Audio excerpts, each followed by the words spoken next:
অনেকেই আমার কাছে হচ্ছে এরকম টিপস চাইছেন যে কিভাবে চেস্ট মাসেল খুব ফাস্ট গ্রো করা যায়। তো আসলে আমরা ওয়ার্কআউট সবাই করি, মোটামুটি আমরা সবাই জানি যে চেস্টের জন্য কোন কোন ওয়ার্কআউটগুলো করতে হবে।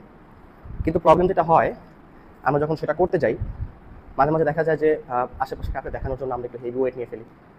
আমাদের এইরকম ইচ্ছা থাকে বা চিন্তা ভাবনা থাকে যে আমরা মোটামুটি একটা বেশি ওয়েট নিব বা কম ওয়েট নিব, এবং আমরা লাইক মানে খুব ফাস্ট ওয়ার্কআউট করে ফেলবো। আই উইল শো সাম বশনেস। ওকে, আমার আশেপাশে যারা আছে দেখো আমি কত ফাস্ট ওয়ার্কআউট করতে পারতেছি, আমি কত বেশি ওয়েট নিতে পারতেছি। সবার আগে আমাদের এই যে একটা কনসেপ্ট বা থিওরি, এখান থেকে আমাদের বেরো আসতে হবে। তো আমি খুব বেশি এক্সারসাইজ দেখাবো না, আসলে আমি সবসময় বিশ্বাস করি যে বেসিক ওয়ার্কআউটের চাইতে ভালো কোনো ওয়ার্কআউট হয় না।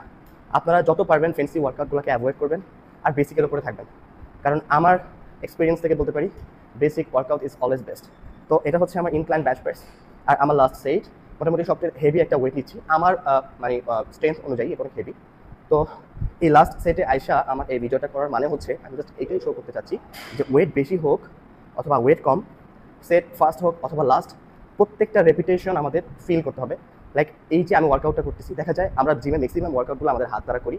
তো সেই ক্ষেত্রে আমরা যেন আমাদের হাতের উপরে বেশি ফোকাস না দিই, বা আমাদের স্ট্রেংথ যেন আমরা হাত দিয়ে পুশ না করি। যদি আমাদের চেস্টের ওয়ার্কআউট হয় তো এটা মেক শিওর করতে হবে যে আমাদের চেস্ট মাসেল দিয়ে এটাকে আমরা পুশ করতেছি, প্লাস আমরা যখন ডাম্বেলটাকে রিলিজ করবো তখনও আমাদের প্রেশার হাতে না, বরং কি আমাদের চেস্ট মাসেলে থাকবে, লাইক স্ট্রেচের যে ব্যাপারটা আছে। ওকে, সো লেটস সি।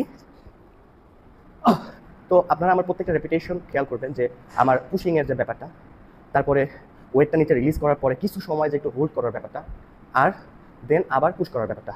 লাইক একটা রেপিটেশন কমপ্লিট করতে আমি কতটা টাইম নিচ্ছি। ওকে, বিসমিল্লাহ। ওকে, at first chest up.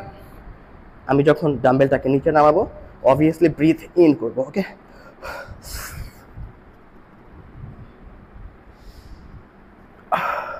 again.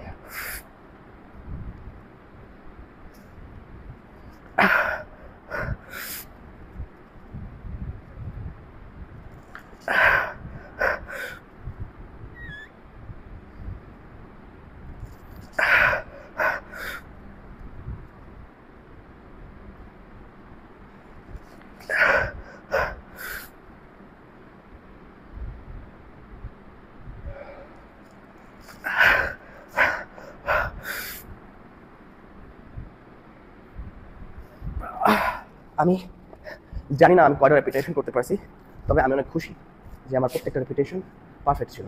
So workout আমরা সবাই করি, আমরা সবাই ভালো ব্যাটসম্যান, তবে সেই সফল যে হচ্ছে টাইম মেনটেন করে বা ঠিক টাইমে ব্যাটে বলে লাগাতে পারে। সো